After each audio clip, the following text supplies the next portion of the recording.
Hello there, and a very warm welcome to our special conversation. Tonight, our guest is one of the foremost authors, analysts, someone who looks at the political and diplomatic affairs of South Asia very, very closely, practically on a daily basis, sitting all the way in Washington, D.C. Michael Kugelman, on the big story of how should we read the entire Adani supposedly bribe gate scandal. Well, Michael, thanks so much for taking time out and joining us here on the squirrels.in. Let me first begin by asking you, what's the big deal about this indictment? Why have you been treating that it's a very, very serious affair? Well, obviously, a really serious thing. I mean, this is a legal issue. And, as I've been saying over the last nearly 24 hours, we know that Adani and his businesses have been targeted by fraud allegations in the past. But this is the first time when he's actually been indicted by the U.S. Department of Justice. And, the indictment, which, many of us have been reading, it's very long. It takes a long time to get through, but it lays out a lot of detail. And so I think that it's very damaging to him and his companies, even though indeed, I mean, these are allegations at this point. He's not been convicted of anything. There's no judgment that's been rendered, nothing like that. But even though we're at this point where these are just allegations, I think it's pretty serious, because if you're indicted by the U.S. Department of Justice, that's pretty significant, especially if you are as influential and wealthy and prominent as Adani and his business empire are. But, Michael, wouldn't supporters of Mr. Adani, or may I say supporters of India as well, end up taking this position that this is, at the end of the day, a Republican versus Democrat battle, which is taking place in the United States, and Mr. Adani ends up being a collateral damage? Look at the tweets which have been put up by Donald Trump, Elon Musk, where they're openly saying that the outgoing Biden administration has packed the DOJ with all kinds of activist individuals. Does that also not add up in the story? But I don't think so. I think that this is a case that like any situation where you have an indictment delivered by the U.S. Department of Justice, it's something that's been in train for quite some time. I mean, presumably there was a lot of effort that went into looking into these issues, and it took a long time before they were able to get to the point where they actually prepared and then released an indictment. So I'm not sure if I would tie this to domestic politics. I mean, I am aware, many Indian observers have pointed out that Adani himself had praised Donald Trump soon after his election victory, and he'd pledged to bring energy and infrastructure investments to the U.S. and create jobs. And so I could understand that, given the timing of this indictment unsealed just a few days after Adani issued that praise toward Donald Trump, that you would have some that would think that this must be connected to domestic politics. But look, I mean, so far as I know, and I acknowledge, I mean, I am not an expert on the U.S. Justice system by any means, but this does appear to be a case that played out over a period of many months, well before the election happened in the United States, and that we have a case where Adani and these other individuals have been accused of some very serious charges per U.S. law. So then, Michael, what happens on the 20th of January when Donald Trump actually comes in as the president? What if, as he's already threatening, that he will change the key officials, the attorney general, the key officials, and the DOJ? Then does it impact the proceedings in this case? Well, absolutely, yeah. Anything is possible, including a decision to essentially halt this investigation and to reverse the charges and all of that. Nothing can be ruled out. It's very speculative at this point. Really, we really don't know what's going to happen. And if you look at Trump and if you look at Adani and think about what's going on here, I would think that Adani is someone that Trump would be sympathetic to, in the sense that Adani, like Trump, is a very successful businessman. Adani has gone out of his way to praise Trump, and Trump likes praise. And Adani has also pledged to invest in the U.S. and create jobs. So, I would think that that's something that Trump would be inclined to view with favor. And indeed, as you note, many Trump supporters, including Trump himself, have accused the U.S. judiciary of being politicized and compromised, what have you. So, yeah, there is a possibility that things could change, but I wouldn't overstate that possibility. But why? That's exactly the point I'm getting at, Michael.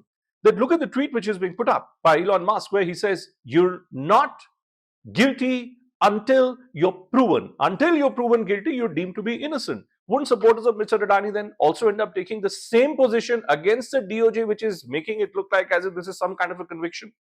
Right. No, obviously, there's going to be a very powerful legal team put together by Adani to try to defend his case. So again, we have to see how the legal process plays out. I don't want to jump to too many conclusions, but I think that if you look at Trump and his plans once he becomes president, the relationship with India is, of course, very important to him. He's made that very clear. He has a very special relationship with Prime Minister Modi. But I think that there are some things that Trump plans to bring to the table that could be a bit problematic for the U.S.-India relationship, and one of those is his tariff policy, right? I mean, we've seen what he said about tariffs. We've seen how he's described India as an abuser on the campaign trail, and he's referring to India's tariff policies. So might he be tempted when confronted with this indictment? Might he be tempted to leverage this case in some way? I don't know how, but in a way that could help him better advance his goals and try to see the types of outcomes he'd like to see from Indian policies when it comes to tariffs. This is very speculative at this point. Okay. Honestly, I mean, I'll be very candid. This is a big deal, right? This indictment. It's a big deal no matter how you slice it. When Trump takes office, he's going to have a lot going on, right? He's going to have a lot of priorities. He's going to have a lot of things he's going to be working through. I don't necessarily think that this issue is going to be top of mind for him or for any of his aides. So that suggests to me that we're not going to see any type of action by Trump to shape the outcome of this investigation. So I imagine that what I'm saying is that once he takes office, the investigation will likely continue to play out, just because I don't think that Trump will be focused on it at that point. When it comes time for him to think about this and to sort of see how things have played out, that's when we can get to issues about what he might want to do. But as I said, Adani seems like someone that Trump would be inclined to look upon favorably. Whether that would lead to a decision on the part of Trump to change the outcome of the investigation, I really don't think so, but one can't rule it out. So I think at this point, all we can do, I don't want to be overly speculative, but Sure, we have sure, to. sure. But Michael, you look at all affairs of South Asia very, very closely. You track the China angle as well. Tell me, is there a potential Chinese angle to this entire controversy? I mean, look at what's happened in Kenya. The Kenyan president decides to cancel a contract which was given again in the energy space to Gautam Adani. And lo and behold, who walks in? Immediately a Chinese company is walked in.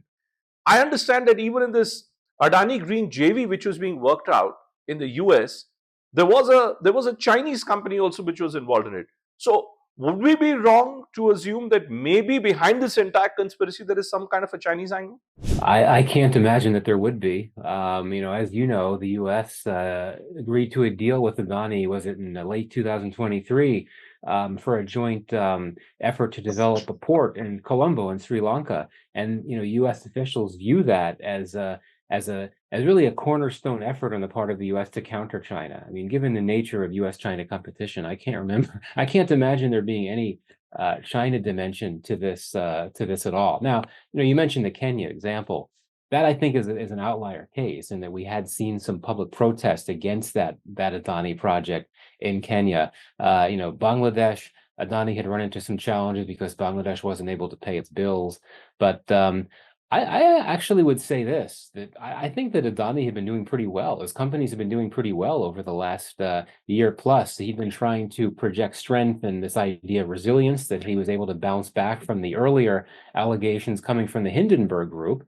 And so I think that the Kenya issue aside, things were going fairly well with him. I mean, there was that major acquisition of that cement company. Right, ACC. Right. Yeah, exactly. Just, And yes. yeah, there'd been some deals with European energy firms, a French firm, as I can recall. So things were actually going pretty well for Adani. So, and though honestly, that's why I think that this is all the more of a blow for him and his empire, because all of that recent, so all those achievements, those recoveries and all that, it's sort of gone up in smoke for now. Not to say he can't bounce back. I imagine he will. He did once before. But yeah, I think that things were going fairly well for him in over the last year. So final question then, Michael. Let's look at let's look at the broader Indo-US elections through this prism of what is happening in the DOJ. First, we had the alleged Indian raw operative Vikas Yadav, who has also been handed over an indictment. Now you have this case against Gautam Adani. So when Donald Trump comes in, is this going to be a challenge for him, or as you've been pointing out that his plate is full with other challenges? Yeah, that's what I was trying to suggest in the case of the Adani issue, given the state of the commercial relationship, which is in a good place, but still one that could face some challenges, given that Trump is not happy about India's tariff policies. Um, but I think that it's two very different cases. The Panoon case, which you just referred to, and the Adani case, they're obviously very different in all manners of the word. But I think that you know, the Panoon case, I know that many observers think that Trump will look at that very differently than the Biden administration has, that he'll see this as a case of India feeling, very concerned about extremist terrorist threats, and that Trump would see this, would sympathize with India for, trying to deal with what it deems it to be a terrorist threat. But, you know, uh, given how Trump's politics are, he projects himself as a nationalist. And I think that for him to just sort of shrug off a serious allegation against India for this alleged murder for hire plot, I think that from the perspective of sovereignty, from the perspective of nationalism, it's something that I can't imagine Trump just letting go of. I think that he would take it quite seriously, and I feel quite strongly about that. This is an alleged murder for hire plot that took place in New York, which is his home, his birth town, of course. Right. So, I don't think that he's going to let go of that so easily. This case with Adani, it may be more prone to, or the possibility of leveraging it in some way. But honestly, I think the most likely thing we'll see is the most boring outcome, and that is simply that he's focused on other issues when he takes office. He doesn't really prioritize either. The investigation plays out. Eventually, when he has to think about the relationship with India in these cases, then there'll start to be some thought for it. But this is not going to be top of mind. Neither of these cases will be top of mind for Trump when he first takes office, in my view. Okay. Okay, Michael, always a pleasure speaking to you. Thank you so much. Thank you so much for taking time out for us. Thank you.